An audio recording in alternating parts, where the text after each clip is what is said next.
Something happened last night that the mainstream press is already trying to bury beneath an avalanche of carefully chosen adjectives. A facility in Iran, one that American intelligence had been watching for months, possibly years, was struck with a precision that doesn't happen by accident. When you hear the phrase drone manufacturing plant, your mind probably conjures images of some modest warehouse on the edge of a desert city. But what if I told you that the site that was hit last night wasn't just a factory? What if it was the nerve center of an entire logistics chain that has been quietly supplying munitions to conflicts from the Red Sea to Eastern Europe? And here is the question no one in the Western press is asking this morning. Why now? Why this particular moment, when global oil markets are already fragile, when back-channel diplomacy between Tehran and Washington had reportedly made more progress in the last 60 days than in the previous 6 years? Why would you blow up a diplomatic window with a missile strike on a secret facility unless you had a very specific reason, one that had nothing to do with what they're telling you on the evening news? That is the real story, and by the end of this conversation you're going to see it completely differently than you did when you clicked on this video. There is a pattern to how American military action unfolds in the Middle East, and once you train yourself to see it, you cannot unsee it.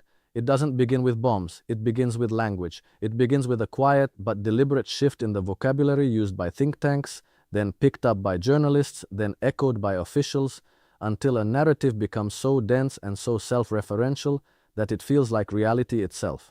The word secret attached to sight in the headline you just read, that word is doing enormous work. It is priming you. It is telling you that Iran was hiding something sinister, something so dangerous that conventional diplomatic tools simply couldn't handle it. And maybe that's true, but maybe, and this is where I want you to sit with me for a moment, maybe the secrecy belonged to both sides of this equation. To understand what this strike really means, we have to step back from the tactical and look at the strategic. Because when you zoom out far enough, this single missile strike is not an isolated event. It is a node in a much larger network of decisions, pressures, and calculations that have been building for the better part of 2 decades. Iran's drone program did not emerge in a vacuum. It emerged as a direct response to American air superiority, as the asymmetric answer of a nation that cannot compete conventionally but has proven repeatedly that it can project power in ways that are cheap, deniable, and extraordinarily effective. The Houthi campaigns in the Red Sea disrupted more than just Israeli-linked shipping. They disrupted the underlying assumption of Western naval dominance in a critical artery of global trade. That assumption had been priced into everything: insurance premiums, shipping contracts, energy futures, NATO planning documents. And when drones built or designed with Iranian technology started challenging that assumption, the financial and strategic alarm bells started ringing in places far beyond the Pentagon. But to understand why this matters at the level it truly matters, we have to look at what Iran's drone export network actually represents in the broader geopolitical context of 2025 and beyond. Because this isn't simply about a weapons factory. This is about technology transfer, about the quiet construction of a multipolar military-industrial ecosystem that Washington has been trying to prevent for 30 years. Think about what has happened in the last several years in places like Ethiopia, Sudan, Libya, and most pointedly in Ukraine.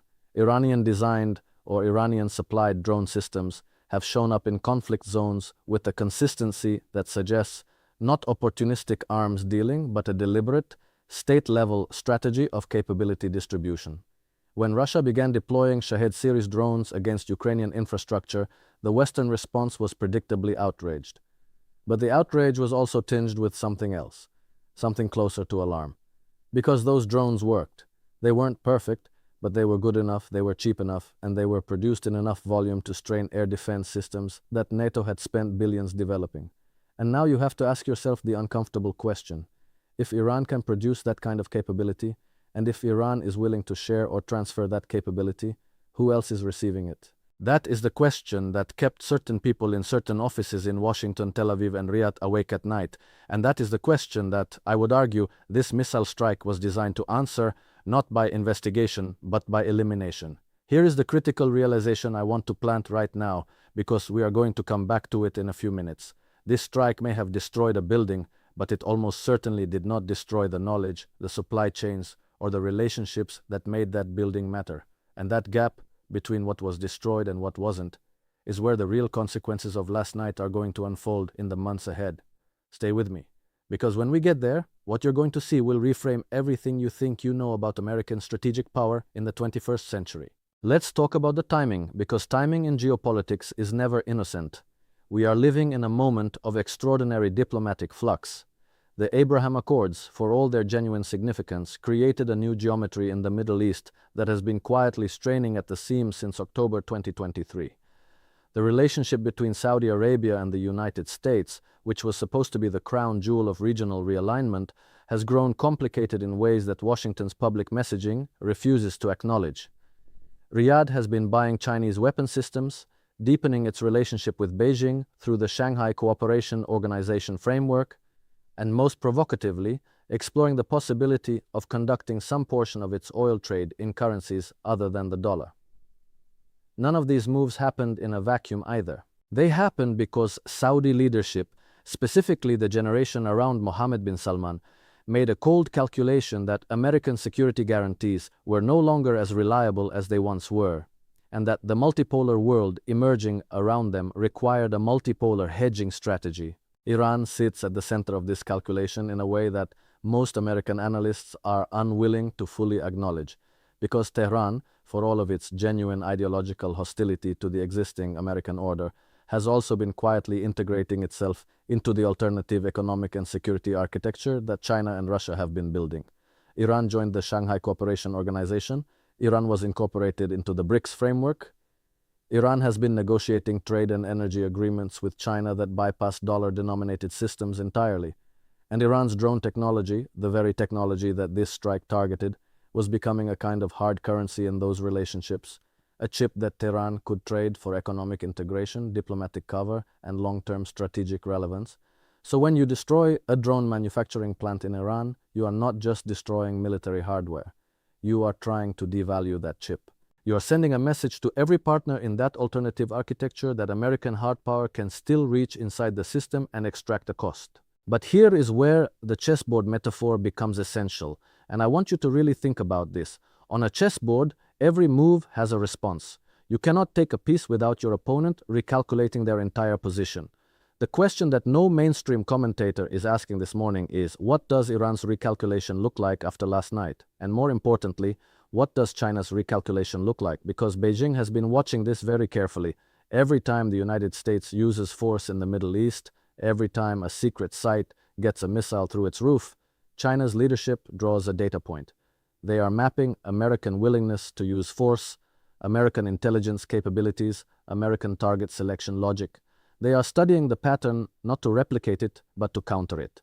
And the counter moves they are developing are not in the domain of drones or missiles. They are in the domain of finance, in the domain of technology standards, in the domain of the quiet institutional architecture that governs how the world does business. I want to pose a genuine question to you watching this right now, because I think your perspective on this is genuinely valuable.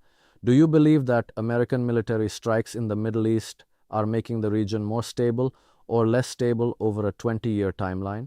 I'm asking because the data should be informing the answer, not the ideology, and the data, honestly, is not flattering for the conventional wisdom. Let's talk about the economics, because they are inseparable from the military story. The strike on this Iranian facility happened against a backdrop of oil markets that are already navigating enormous uncertainty. OPEC Plus has been playing a delicate game of production management that has more to do with fiscal break-even prices for Gulf state budgets than it does with any coordinated strategy against the West. But when military strikes happen in proximity to the Persian Gulf, even at a facility nominally focused on drones rather than oil infrastructure, the risk premium in energy markets moves. It has to. The physical geography of the Strait of Hormuz, through which roughly 20% of the world's seaborne oil passes, means that any escalation in Iranian-American tensions carries an automatic economic consequence that reverberates through every economy on the planet. And here is something worth sitting with. Who benefits from that risk premium? Who wins when oil prices jump $10 or $15 a barrel on the back of Middle Eastern military tension? That is not a rhetorical question. It has a real answer, and that answer tells you something important about the political economy of American military action in that region. The answer, if you follow the money, points toward American domestic energy producers, toward certain Gulf state sovereign wealth funds that have been repositioning their portfolios toward energy assets in anticipation of exactly this kind of tension, and toward the financial instruments, futures, options, hedging vehicles that thrive on volatility. I am not suggesting a conspiracy. I am suggesting that complex systems have multiple beneficiaries, and that when you try to understand why something happened, it pays to ask who benefits, and to ask it without flinching from the answer. Now let's bring this back to the Iran drone facility specifically, because I want to give the tactical picture its proper weight before we get to the realization I promised you. According to the reporting that has come out, and we should be appropriately skeptical of both Western intelligence assessments and Iranian denials, this facility was involved not just in the assembly of finished drone systems, but in the development of the underlying guidance and propulsion technologies that make Iranian drones competitive. That is a meaningful distinction. Assembly facilities can be rebuilt in weeks. Research and development capabilities, the accumulated expertise of engineers and scientists who have been working on specific technical problems for years, those take much longer to reconstitute. If the strike genuinely hit a center of R&D capability and not just a production line, then the military logic, at least in the short term, has some validity. You have set back a specific capability by a meaningful amount of time, but, and this is the bridge I want to walk you across carefully, setting back a capability in time is not the same as eliminating it. And in the current geopolitical environment, setting back in time has a very specific meaning. It means that the political window during which the United States retains dominance in this particular domain is extended, but extended toward what end? If the broader strategy is to use that window to build a durable diplomatic settlement with Iran, then the strike might be defensible within a certain logic. But if the broader strategy is simply to maintain dominance indefinitely through periodic strikes, then what you are actually doing is guaranteeing that Iran and its partners will invest even more heavily in the capabilities you are trying to suppress, and will do so with greater urgency, greater secrecy, and greater dispersion. You are, in other words, not solving a problem. You are accelerating an arms race while giving yourself the temporary psychological comfort of having done something decisive. There is a concept in strategic studies sometimes called the security dilemma, and it is worth invoking here because it captures something fundamental about why these cycles repeat. When one state takes an action to increase its security, building a drone plant, developing precision strike capabilities, creating redundant military-industrial infrastructure, a neighboring or rival state perceives that action as a threat to its own security and responds by building up its own capabilities. The original state then perceives that response as a threat and escalates further. Neither side is irrational. Both sides are responding logically to genuine security concerns, but the outcome is a spiral that leaves everyone less secure than when they started. What American strategic thinkers have historically argued is that the United States can break this spiral through overwhelming superiority, that if you maintain such a decisive edge in every domain, no rival will rationally choose to challenge you. That theory worked reasonably well in the unipolar moment of the 1990s. It is working considerably less well in the multipolar reality of the mid-2020s. I want to ask you something directly because I think about this question a lot, and I genuinely believe your answer matters. At what point does the repeated use of tactical military strikes become a substitute for the strategic clarity that American foreign policy is currently lacking? Because that is, I would argue, the actual crisis that this drone plant story is a symptom of, not a policy, but an absence of policy, filled in the interim by military action that feels decisive but solves nothing durable. Now let me deliver on the promise I made earlier, because I told you there was a critical realization coming, and here it is. The strike on that Iranian facility last night almost certainly did not destroy the knowledge. What it may have done, and this is the part that should alarm you regardless of where you sit on the political spectrum, is accelerated the dispersal of that knowledge into a format that is far harder to target with a missile. Think about what happens when you demonstrate repeatedly that fixed facilities are vulnerable. You force your adversary to move to distributed mobile networked production. You force them to push knowledge into digital formats, into international partnerships, into arrangements that are geographically dispersed across multiple jurisdictions. You force them, in other words, to become more resilient, more adaptive, and more dangerous than the version of them that existed before you started striking.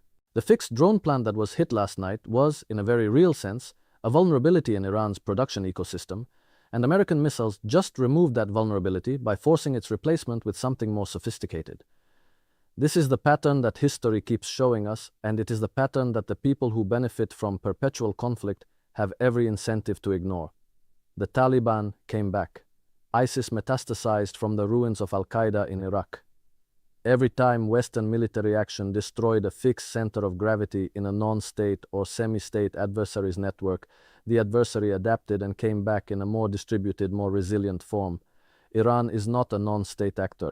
Iran is a civilization state with thousands of years of strategic memory and a political elite that, whatever its other characteristics, has proven itself extraordinarily capable of absorbing external pressure and translating it into domestic political cohesion. Which brings me to the final frame I want to leave you with, because I think it is the most important. The American audience watching this, the audience that has lived through 20+ years of the global war on terror, that watched the Iraq invasion unfold on live television, that saw Afghanistan end the way it ended, that audience deserves better than the marketing language of wiped out and secret site ended. You deserve an honest accounting of what was achieved, what was not achieved, what the costs will be, and what alternatives existed. Because the alternatives always exist. Diplomacy is not weakness. Back-channel engagement is not appeasement.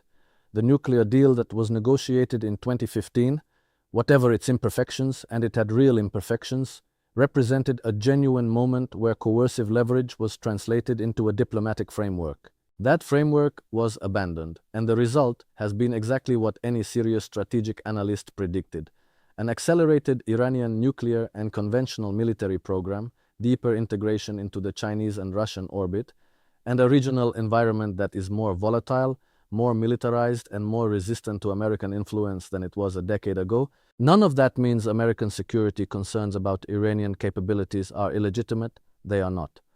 A nation that openly discusses the elimination of Israel, that has proxy networks across 4 countries, that has supplied weapons to forces attacking American allied shipping, that nation poses real challenges that require real responses, but the response that consists of missiles hitting buildings is, at this stage of the game, a response that has been tried repeatedly and has produced more problems than it has solved. What hasn't been tried, at least not with genuine seriousness and genuine staying power, is a comprehensive diplomatic framework that addresses Iranian security concerns with the same rigor that it addresses American and Israeli and Saudi security concerns. Here is my final question for you, and I want you to take it seriously because I believe your answer is more informed than the people who get paid to pretend otherwise. If the last 20 years of American military engagement in the Middle East have not produced stable, pro-American, peaceful societies, and they have not, then what is the theory of change that makes the next 20 years different?